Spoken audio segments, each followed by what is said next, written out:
everybody, Jason here. Welcome to the second post for 100 Days to Happiness. Got my fire roaring in the background there on a Sunday. It's cranky and it's just kicked off and I'm feeling the heat. So let's roll into it. So today I want to cover a real cool topic. It's called Sort the Thought. And it's all about thoughts that we have as human beings and how we can best deal with them, remove the crappy ones and keep the good ones. So today I'm going to explore three things real quickly. Number one is the invisible garden mind game that you can establish. Number two is a real effective method, a visual method for reducing negative thoughts or removing them before they play out in our minds. You know, grab them, see you later. That's a real cool thing. And then number three is only for people that want to go a bit deeper into the topic. So I'll warn you before starting this one, as it goes way back to the sort of medieval days, and it is a discussion about two kings, a negative and positive king, battling for a throne. So not everyone's going to be interested in that. They might prefer the garden and the sack approach. So anyway, here we go. So number one, let's just clear the slate, and just put it out there. Everybody has thoughts. You know, you have happy thoughts, sad thoughts, good thoughts, bad thoughts, freaky thoughts, weird thoughts, and sometimes some plain nasty thoughts, you know. But that's just natural, and it's part of being a human, a conscious human. We all have thoughts. But the question is, what could we do if we could control our thoughts? Or, for example, limit the crappy ones and only focus on the good ones or the productive ones. So that's what we're going to explore in these methods. I've been doing these for a couple of years now, and there's probably heaps of other methods out there, but these are three that have really stuck with me as are easy. They're easy, it works for me. I'm a visual learner. If I can see it in my head or see it working and it makes sense and it works, I'm all in. So here we go. The first one is the garden. So I'm just going to shut my eyes and visualize it. So inside your mind, I'm just going to imagine a 2 meter by 1 meter rectangle, which is actually our garden. And around this garden, I'm going to have Macrocarpus sleeper, because I like gardens with Macrocarpus sleeper edges. So there we go. We've got our garden set up. Now, in the middle of this garden is a tree, and the tree represents you. So we want to look after this tree.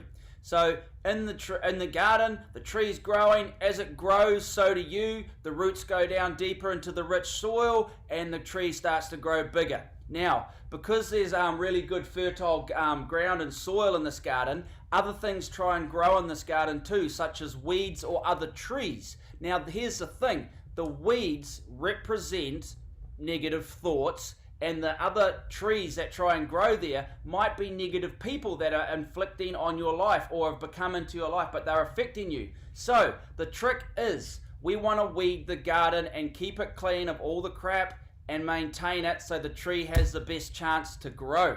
Nice little effect there in the background. So the weeds are negative thoughts, pluck them out.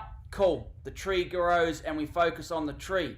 Now, the thing with the tree is, it's actually a fruit tree. So as it grows bigger and establishes itself more, it'll start to produce fruit, which you as a person can then go, okay, I've worked through this is happening, and now I'm up to here. You can then pick that fruit and then use it for yourself, enjoy the fruit, or you can choose to share it with others. So it's entirely up to you. But that is that's the theory of the garden. We've got the tree, we've got to weed the garden, keep the weeds out of it, keep the negative thoughts out of it, keep it clean, grow stuff. As you get better with the method of the tree, you can also choose to plant in your garden ideas or things that you would like to grow in your life and put it out to the universe, and you'll be surprised at what happens. Cool, so that is the garden method. Really simple. Visualize a garden, protect, maintain, trim the tree if it needs to, if it starts growing in the wrong direction. Then we've got the method of preventing negative thoughts from entering into our mind and playing out. Okay, so this is a real simple method, and it involves a good old-fashioned potato sack with a rope at the top for tying, like you would have seen growing up in the 80s or 90s on numerous cartoons or even movies, that featured that sort of thing, maybe cowboys or westerns, everyone knows what a bloody potato sack is with a couple of ropes at the top. So here's how it works. You have a negative thought, okay, it's natural, but what happens? It comes into your thought and then it sort of takes over and you sort of go into a bit of a, daydream state and you're role playing and you're going through the negative emotion that's attached to this thought. Now, let's rewind a bit.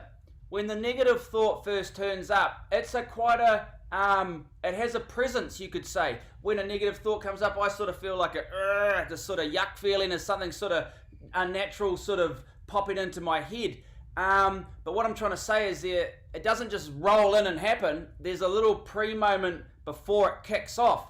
And this is the trick. With your sack, your potato sack, as soon as you feel that negative thought coming on, you don't have to let it role play out. You don't have to let it play out in your mind, is what I'm trying to say. Swoop in with the sack, swoop up the negative thought, get them good, tie the rope at the top, and then boom, flick them off to the universe to deal with however they want to deal with it. It's not your problem, gone. If it comes back, do it again. You've got unlimited sacks. Use them all up. Get rid of them. Okay, so it comes in, bang, don't let it play out in your mind, because once it starts playing out, what happens? You down that wormhole, and then the next negative thing comes in, and sometimes it's self prophesizing, or it keeps feeding itself.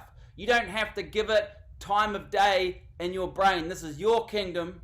You let what you want to play out in your mind play out in your mind. Nothing else exists that you don't want in there. Self-doubt, all those things, anxiety, it's all that little bitty, itty-bitty shitty committee. We don't want that. That is the weeds in the garden that we have to pull out and say, no, we don't want that. You have to program it. Let it know what's happening.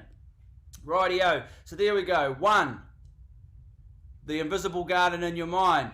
2, the potato sack with the rope at the top for tying. We've got 2 methods that work really well at explaining sort the thought. Now the third one, I love this third one. I can't stop talking about it, but I don't want to freak you out because it's a little bit old-fashioned and it sort of goes back to the medieval days. So if you want to jump off now with 7 minutes 26, boom, now's your time. Take those 2 methods and run. But here's the cool bit. The battle of the 2 kings, the negative and positive. So this is an alchemy lesson. I read a real cool book called Alchemy for Personal Transformation, and I found it very insightful because it sort of shared some philosophy or the concept of discussing ideas, and this is how they described it. They said that inside the mind of every human being there are 2 kings fighting over the kingdom that exists in your mind. It's sort of like the yin and yang, if you picture. Negative and positive, 2 kings, negative and positive, in a constant state of perpetual motion. So, inside your mind, we have thoughts, negative or positive. And they say that above your thoughts, so here's your thoughts, the circle, negative and positive, cool, it's all in there. Above your thoughts is a throne. Now, whoever sits in this throne, either the negative or positive king, that is what affects the person's outlook on life. If the positive king is in the throne, you'll see a life full of opportunity, possibilities, everything's good, you could say, sunny side up. If the negative king is sitting in the throne, that is what is affecting how you see life. So, it's not going to work. I don't think you can do that. It's not going to happen. So, whichever king, negative or positive, that sits in that throne, boom, affects the way that the person sees life. So what the alchemist believed is if you weren't happy with the way you saw life, there would have to be a fight between the 2 kings where the positive king tried to remove the negative king from the throne. So an awesome battle, an internal battle. Obviously we don't walk around and take our 2 kings around with us and battling it out in the street. It's all happening up top to dethrone the negative king. Once the positive king was in there, that's it. Job done.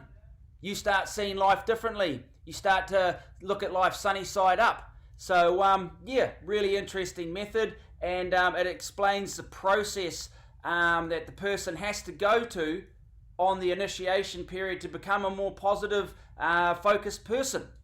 So there you go, guys. Probably just going to wrap it up there. I hope you've enjoyed today's talk. Peace out, and look forward to talking to you guys soon.